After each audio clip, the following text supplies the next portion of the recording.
Well, I didn't see that coming. Hi everyone, I'm Sandrine. Welcome to a new Outlander review. This week's episode was called Vengeance is Mine. First, I should mention that I'm a little bit under the weather today, as you might hear. And that's why I'm also sitting down, because I'm a little tired. But I still wanted to talk about Outlander because it was a pretty crazy episode. So I apologize if I'm not as energetic as usual, but we're gonna talk about Outlander. I'm excited.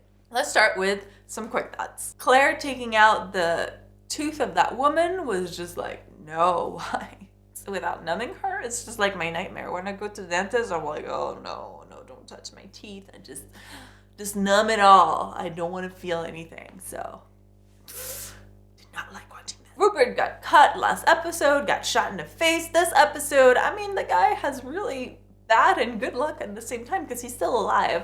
And it just, I think, reminds us how lucky they are that Clare was a nurse in the war, because she can patch them up really well. Like, Rupert, you need to be careful because this is not looking good for you. I love the encounter between the messenger and Monroe when he's delivering that letter that Clare wrote. He's like, I just need to deliver a message from Clare to Jamie. And then Monroe just kind of leaves and he's like, usually I would get a tip. Guess not. Okay, cool. Poor guy was like, this was so not worth it. And the scene where Jamie and Murtagh are reading Clare's letter in Gaelic, and then Murtagh is like,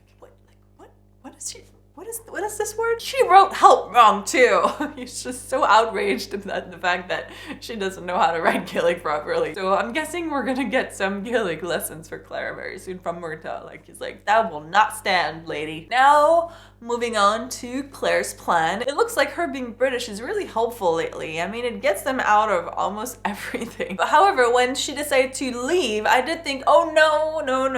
Clare and Jamie are gonna be separated again, and we know how terrible that is when that happens. It's just bad stuff happens. I mean, in this case, it wasn't terrible. I mean, it was terrible, but not for them. So that was good. I was like, okay, good. They're together again. But yeah, that was my thought. See, this is how Outlander has messed me up. Whenever Clare and Jamie are not together, I'm gonna be like, no. Bad stuff happens when you guys are not together. Now let's talk about the Duke of Sandringham. First of all, they just can't seem to get rid of him. I mean, up until now. Because he just shows up at everything.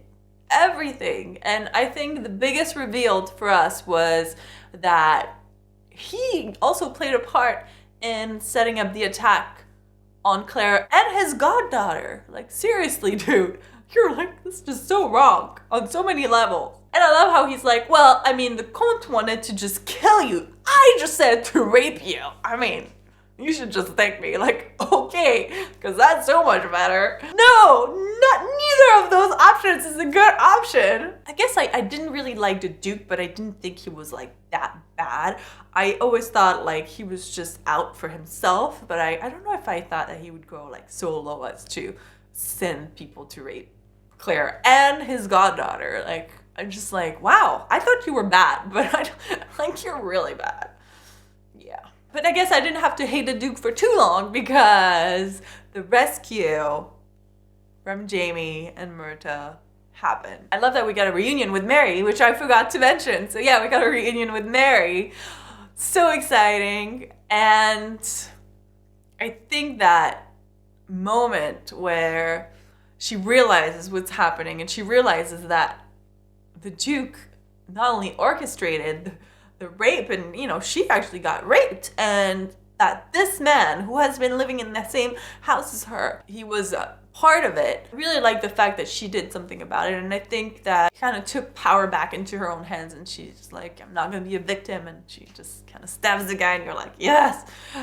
But oh my god, Murtagh, like, I know this is terrible to say this, because obviously, like, he chopped off, like, the Duke's head, but I, like, had tears in my eyes. I was just, like, tearing up when he brought the head to Clare and Mary, and I think he says, I lay your vengeance at your feet, or just, he had made the commitment that he was supposed to protect them, and I think that for him, it was really tearing him apart that he wasn't able to do it. And I was like, wow, like, only Outlander can make you tear up when with someone having, like, holding a head up to them. It was just like, wow, amazing moment, amazing. I just, Murtagh, He's just like becoming one of my new favorite characters this season. If Mary now goes with Jamie and Clare and Murtagh, is there still hope that she might marry Blackjack, or is that kind of like done? Because I feel like at this point, Clare probably gave up on Frank being born or that whole thing happening. But I'm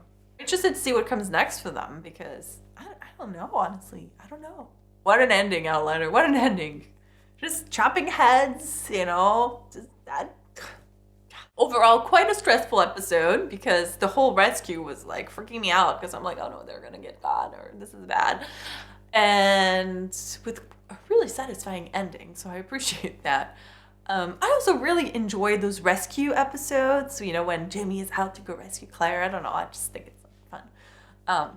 So I really enjoyed this episode. That's what I thought of this episode. But of course, I'd love to hear what you thought of this episode. Were you happy about Murtagh chopping off the head? Are you happy that Mary is coming along with Clare? Let me know in the comments. Only 2 episodes left this season. Kind of afraid of what those last 2 episodes are going to be, because last season they were insane. So yeah, it's gonna be interesting. And if you want more TV reviews, we're currently reviewing Game of Thrones. You can watch all our reviews here. And we also recently shared our top 30 summer shows that you can find here. Thank you guys so much for watching, and I'll see you soon. Bye.